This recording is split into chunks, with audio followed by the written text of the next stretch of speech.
अस्सलामुअलैकुम दोस्तों, मैं हूं राव कमर रिजवान और आप देख रहे हैं मेरा यूट्यूब चैनल। दोस्तों, ये कहानी है एक यतीम लड़की की जिसकी माँ उसके बचपन में फौत हो गई। फिर उसके बाप ने दूसरी शादी कर ली, लेकिन उसकी सौतेली माँ ने जो उस पर जुल्म किए वो जानकर आपकी आंखों में आंसू आ जाएंगे। और एक दिन तो ऐसा हुआ कि सौतेली माँ ने बहाने से बाहर भेजा तो वहां उस लड़की को एक बदमाश अपने डेरे पर ले गया। फिर उसके साथ क्या हुआ, ये सब जानने के लिए हमारी आज की कहानी को आखिर तक लाजमी देखिएगा। तो चलिए शुरू करते हैं आज की कहानी। मेरी माँ बचपन में मर गई थी। मैं कमसिन थी कि अब्बा ने दूसरी शादी कर ली। सौतेली माँ के बारे में जो सुना था उससे भी बढ़कर जालिम निकली। स्कूल छुड़वा दिया क्योंकि वो खुद आराम पसंद थी। भाई मेरा छोटा था, उसको भी बाप के साथ जमीनों पर भेज देती।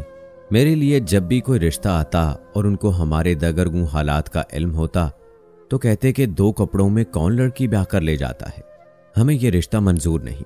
रिश्ता खराब करने में मेरी सौतेली माँ का भी कुछ न कुछ हाथ होता था। वो रिश्ता लाने वालों के सामने मेरे बारे में अजीबो गरीब बातें करने बैठ जाती थी। दरअसल वो नहीं चाहती थी कि मेरा रिश्ता ददियाल में हो या मेरी सगी माँ के रिश्तेदार मुझको ब्याह कर ले जाएं।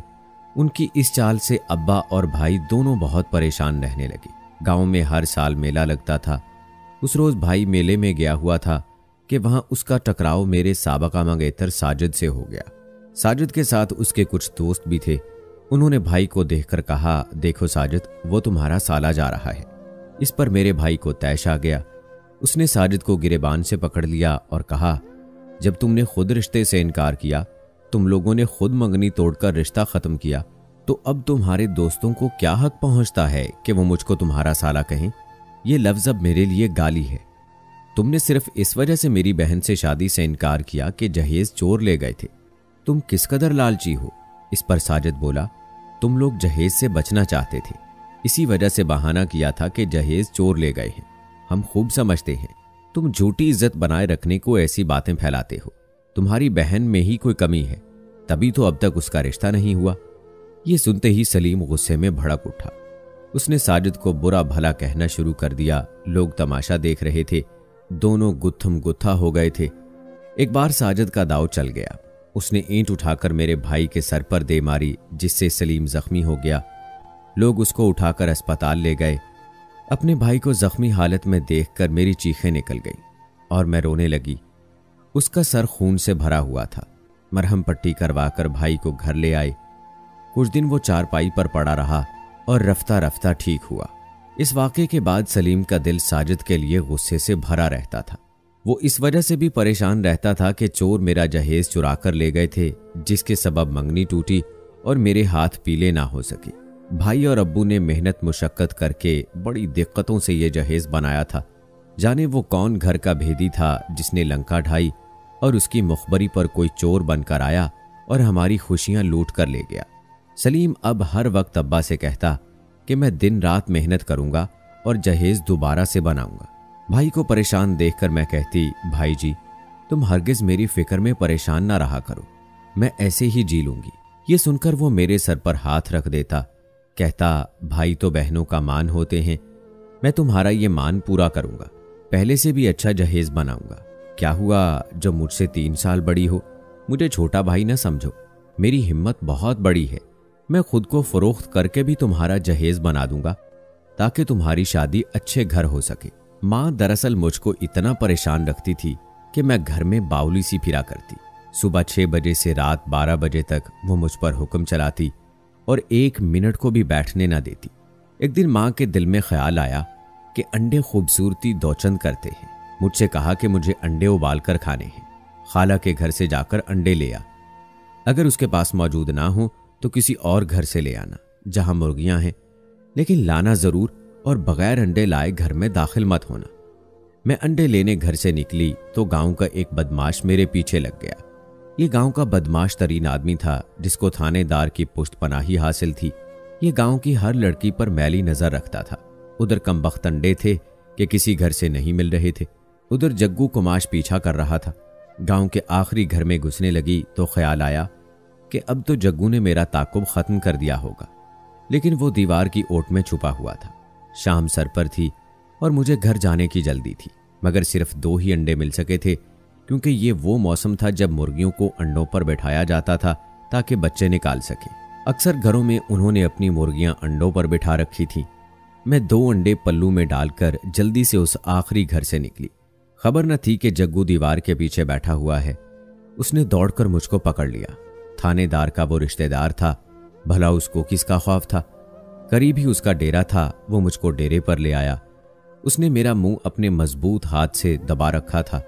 डेरे पर मैंने शोर मचाया तो मेरा भाई, जो करीब ही जिम्मेदार के खेतों में पानी लगा रहा था, दौड़कर आ गया। उसके हाथ में फावड़ा था। उसने वार करके जग्गू को शदीद जख्मी कर डाला और बाद में उसकी मौत हो गई। भाई सलीम को उम्र कैद हो गई और मेरा बाप इस दुख की ताब ना लाते हुए अल्लाह को प्यारा हो गया। मेरी दुनिया अंधेर हो गई और उधर सौतेली माँ को जुल्म ढाने का वसी मौका हाथ आ गया। अब कौन था जो मुझको उसके सितमगर हाथों से बचाता। गांव में बिन कसूर बदनाम हो गई थी और इस बदनामी में मेरी माँ गौहर का ही हाथ था, जो तरह तरह के किस्से मेरे बारे में घड़कर गांव वालों को सुनाती। एक दिन तनूर पर रोटियां लगाते हुए मुझे सख्त प्यास लगी। मैंने घड़े से पानी निकाल कर पिया। इतने में सारी रोटियां जल गईं। माँ को रोटी जलने की बू आई। वो दौड़ी आई। जब देखा कि 4 रोटियां एक साथ जल गई हैं तो उसने पास पड़ी लकड़ी उठाकर मुझको पीटना शुरू कर दिया। बोली, क्या ये आटा तेरे खसम के घर से आता है जो इतनी बेदर्दी से सारी रोटियां जला दी हैं? जा दफा हो जा और शहर में जाकर डूब मर। तू ही गलत थी जो जग्गू ने तुझको उठाया, वरना कौन ऐसे किसी की बेटी को खींचकर डेरे ले जाता है। तेरी वजह से मेरा सुहाग और तेरा भाई जान से चले गए। अब निकल मेरे घर से और लौटकर हरगिज इधर मत आना। जब मैं घर से निकली, कड़कड़ाती धूप का वक्त और हू का आलम था। जानवर भी जुबानें निकाले गर्मी से पनाह मांगते थे। मैंने दरवाजे की चौखट को पकड़ लिया। माँ ने करीब आकर मुझको बाहर गली में धक्का दिया और दरवाजा अंदर से बंद कर लिया। थोड़ी देर तो मैं दरवाजे पर खड़ी सोचती रही कि कहाँ जाऊं। कई बार दरवाजा धक्के दे देकर हिलाया, मगर अम्मा गौहर और उनका गुस्सा उरूज पर था। वो ठंडा हुआ और उठकर दरवाजा खोला।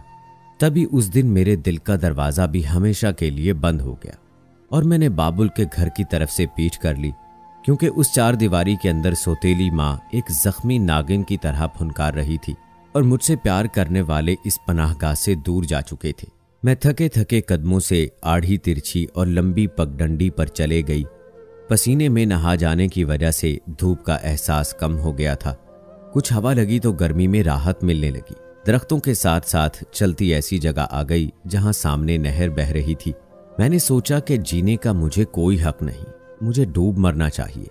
मैं मनहूस हूँ। वाकई मेरी वजह से बाप और भाई गए और मैं दरबदर हुई। गांव में किसी रिश्तेदार का दर खटखटाती, जबकि मशहूर हो गया था कि इसको जग्गू उठा ले गया था अपने डेरे पर। न जाने इसके साथ क्या हुआ कि इसी वजह से सलीम ने उम्र कैद पाई। इसी सबब किसी ने अपना दर मुझ पर ना खोलना था। जानती थी सब रिश्तेदारों को। सो मैंने ये सब सोचकर नहर में छलांग लगा दी।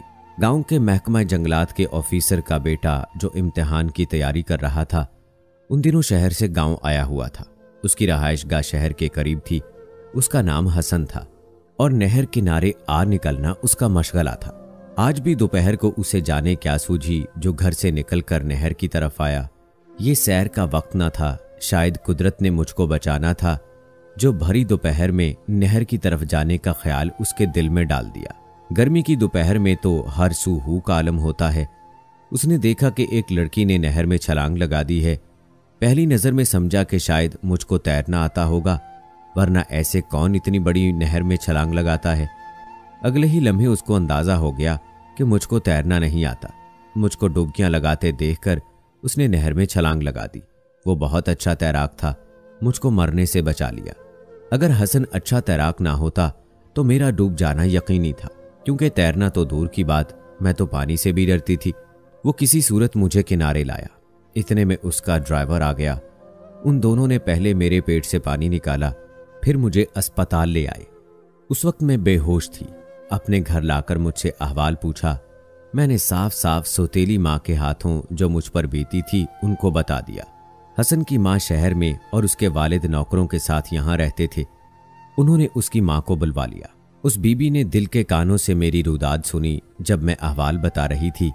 हिचकियों से रो भी रही थी। उन्होंने मुझे अपने पास रखने का फैसला कर लिया। इस वाक़े की गूंज गांव में भी सुनाई दी, मगर मेरा कोई वारिस बनने को तैयार ना हुआ। 1 साल तक हसन की अम्मी के पास रहने के बाद उन्होंने परख लिया कि मैं एक अच्छी फितरत की लड़की हूं। मैंने इस अरसा में आंटी को बहुत आराम भी दिया था। मेरी खिदमत गुजारी ने उनका दिल जीत लिया। उन्होंने आपस में सलाह मशवरा करके मुझको बहू बनाने का इरादा कर लिया और हसन ने भी एतराज ना किया।